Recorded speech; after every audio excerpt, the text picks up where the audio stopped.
Hey everyone, it's Joe Kral with the Society of St. Sebastian, and again, welcome to this week's edition of Pro Life University. And everyone, if you haven't signed up to subscribe yet, be sure to click that button down below. We always appreciate it. And as always, give us a big thumbs up. We always appreciate the support and especially the positive support that comes with these commentaries and so forth. This week, we're going to dive into a topic. I talked about this many months ago, and that is what we call pro-life trigger bans. They're an interesting concept. They've been around actually for probably going on about 15 years or so. But nonetheless, it's something that is needed, especially in many states where they haven't passed pro-life trigger bans. And so we're going to dive into it, talk a little bit about it, and talk about why we need to do this sort of thing and how this obviously is going to move states closer to a culture of life and so forth. So let's just jump right into it. First things first. One of the things that we desperately need to know is that when Roe v. Wade and Doe v. Bolton became law of the land, it obviously, any state that had any prohibition on abortion became ineffective. And so many of those states that had prohibited abortion just simply didn't go back, didn't repeal anything. They just remain on the books. And so they're ineffective. Instead, what many of these states have done is pass various other pro-life laws, for example. So parental consent laws, parental notification laws, unborn victims of violence laws, clinic regulations. Obviously, many various types of pro-life laws out there. And yet those pre-Roe laws that prohibited abortion are still on the books, but they're just not effective. They can't be enforced. Right? And so what the trigger ban does, it's really kind of ingenious in many, many ways. What it does is a state passes a law passes a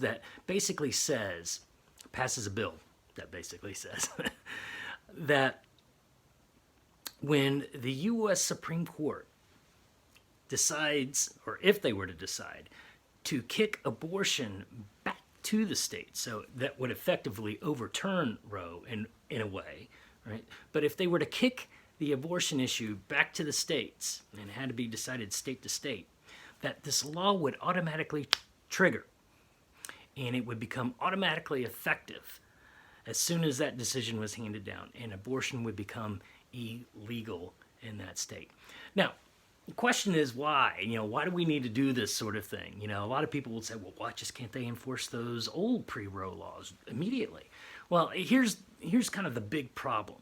I mean, obviously, the states since then have passed various pro-life laws. Like I said, parental notification, clinic regulations, informed consent bills, all sorts of things, right? And so, as a result, in many ways, there's a conflict within the law if that's the case. And so what would happen is at that point in time, this trigger ban would rectify that sort of conflict within the law. And so what we would have here is a situation in which the law is immediately clarified that since this issue was kicked back to the states, we made the decision that immediately, and this obviously is a preemptive decision that the state passes and the governor does and signs it, right? That as soon as this happens, abortion becomes illegal. Right? So that in many ways is kind of an important thing to note here. That's why many pro-life states need to pass such a thing. Interestingly enough, only really kind of a handful of states have passed such measures. And even many states that you would consider solidly pro-life haven't passed this particular sort of measure. And so it's important for those states to pass this particular measure, because what would happen is if it is kicked back to the states, and again, you would have that conflict. It may have to be settled within state court, whether those laws are enforceable. And if that's the case, that can be an even bigger problem. If you have an unfriendly state Supreme Court, they may find a so-called right to abortion. And obviously no one's going to want to try to do that sort of thing. So that's why these trigger bans are so necessary to just immediately come into effect to say, hey, this is going to immediately happen. This is going to be the immediate case when Roe v. Wade is kicked back to the states. Now, certainly it is possible, if we were to talk about Supreme Court decisions, that the U.S. Supreme Court may just simply say, it's not going to be a state issue. Abortion is just wrong, period, all right? We recognize the humanity of the child and so forth. And in that particular instance, the trigger ban wouldn't go into effect because there would be no need for it to go into effect since the U.S. Supreme Court had ruled in a different way that overturns Roe. But nonetheless, the trigger ban is something that's necessary because legal scholars do think that there is a possibility and maybe even a likelihood that this may be the route that the U.S. Supreme Court takes. All right.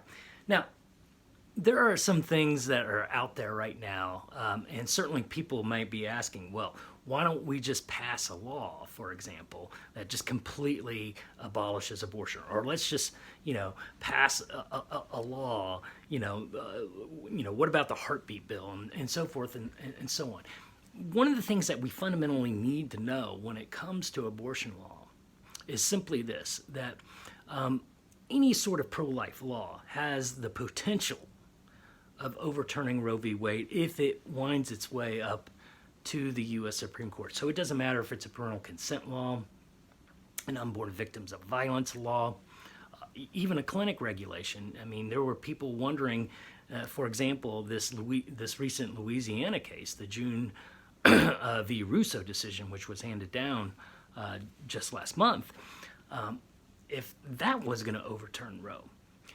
So all these pro-life laws certainly have the potential of overturning Roe. And one of the things that we do in the pro-life movement, and we've been very vocal about it, we don't hide about it, is that we are trying to incrementally change and chip away at this idea that abortion ought to be legal. We are chipping away at this so-called right to abortion. So it's important to note that any pro-life law has this effect. And again, another reason why we ought to pass the trigger ban. Now, some folks, for example, and this is an interesting sort of thing, and I've certainly gotten in debates about this sort of thing as well. It's like, well, why don't we ban abortion outright? Or better yet, there is a movement within our country that says, well, let's not only ban abortion, but get the governor of the state and the basically various officers of the executive branch to basically ignore the Roe v. Wade decision. And that way we don't have to sit there and worry about a trigger ban and everything like that.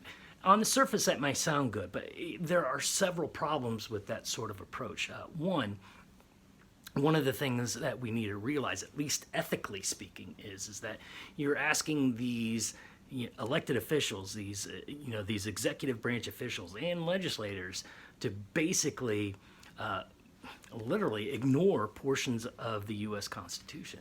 One of the things that we need to realize is that the Founding Fathers, in their genius, realized that, any government has the potential of passing unjust laws. And so there need to be avenues to address the change of an unjust law. And that's the genius of the Founding Fathers. They provided those avenues. And I think everyone recognizes, and certainly the Founding Fathers would have recognized this as well. It may take time. It may take a long time in order for an unjust law to change. But this is a peaceful sort of change. It's not kind of usurping society. It's not ignoring. Just the simple fact is if you ignore portions of the Constitution that are just, that's a short road to tyranny, and that's not necessarily a good thing. That's not anything that anybody wants. We want a solid moral approach, and so we got to be careful. We see the end at the light of the end, so to speak, the light at the end of the tunnel, right? But we got to approach this end, if you will, by moral means.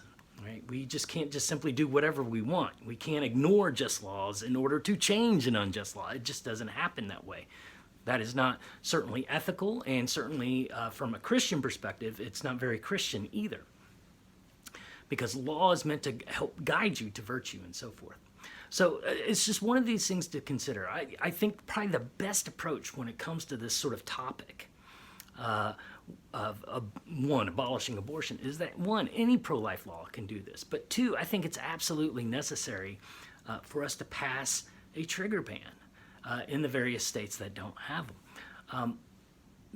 When push comes to shove, the simple fact of the matter is people are going to recognize that, this state that has pushed and passed and signed into law, if you will, even though it's not quite law yet, a trigger ban, recognizes the sanctity of life. And I think many people will appreciate that. And again, these little things in many ways kind of change attitudes in their hearts and in their minds. And so I think in many ways this can certainly be a great push to help abolish abortion within that state immediately after Roe v. Wade is overturned, and if it's given back to the states.